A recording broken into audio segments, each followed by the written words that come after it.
মানুষ আর কোথায় যাবে, চারিদিকটাই শুধু স্ক্যাম। সে যাই হোক গে, অনেকদিন পর আমি চলে গেছিলাম আমার প্রিয় জায়গা। আর এদিকে আমার বান্ধবী বৌদির বাড়ি আসলে আমার বাড়ি যেতে তো 1 ঘন্টা লেট। চলো আজকের মতো ব্লগটা স্টার্ট করি। শীতের বেলায় কিন্তু একটু ঘুরতে যাওয়ার মজাই আলাদা, বলো? তো সে মতো করে আমরা পরিবারের সবাই মিলে, সাথে আমার শাশুড়ি মা মানে কাকিমা, একসাথে আমরা সবাই ঘুরতে চলে গেছিলাম।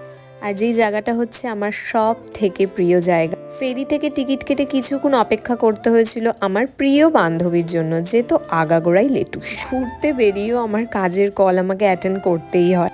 যাই হোক, আমি বলি কোথায় আমরা যাচ্ছি। আমরা আসলে যাচ্ছি ব্যান্ডেল চার্চ, যেখানে প্রত্যেক বছর শুরুতে এবং শেষে আমি একবার হলেও যাওয়ার চেষ্টা করি। আর যেতে না যেতেই ম্যাডাম আমাকে ফোন হাতে ধরিয়ে দিয়েছে ওর ভ্লগ শ্যুট করার জন্য।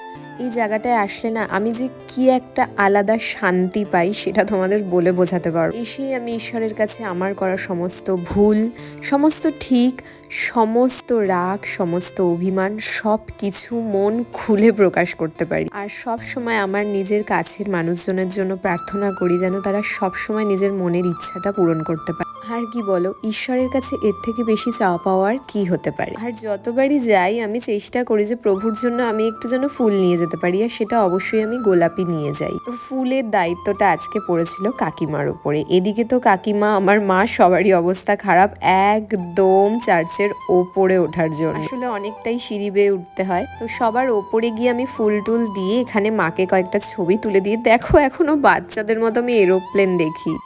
বেরিয়ে একটু ফুচকা খেয়ে নিলাম। ওটা না খেলে কিন্তু আসলে বাঙালির ঘোরাটা একেবারে শেষ হয়। মোটামুটি সবার ফুচকা খাওয়া শেষ হয়ে গেল, আমার আর আমার বান্ধবীর কিন্তু শেষ হচ্ছে। ফেরিঘাটে এসে কিউট কিউট দেখো কি রিংগুলো দেখতে পাই, আমি দুটো কিনেও নিই।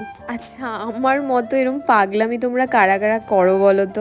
এখানে আমরা ফেরিতে উঠেও পড়েছি, আর পুরো মনে হচ্ছিল না এটা ভোরবেলার কোনো দৃশ্য। দেখো, এবারে আসি আসল কথায়। স্ক্যামটা আমাদের সাথে হয়েছে। 20 টাকায় নাকি ডাবের জল বিক্রি হচ্ছে, ভাবা যায়। কি না কি কেমিক্যাল। বান্ধবীকে বারণ করার পরেও ও কিনলো। তারপরে আর কি, একটু তো পেট পুজো করতেই হয়। বান্ধবী আর আমি বেরিয়েছি বলে কথা বস। এখন চলবে বান্ধবীর জামা কাপড়ের সেলাইয়ের পর্ব। তো তোমাদের সাথে দেখা হবে অন্য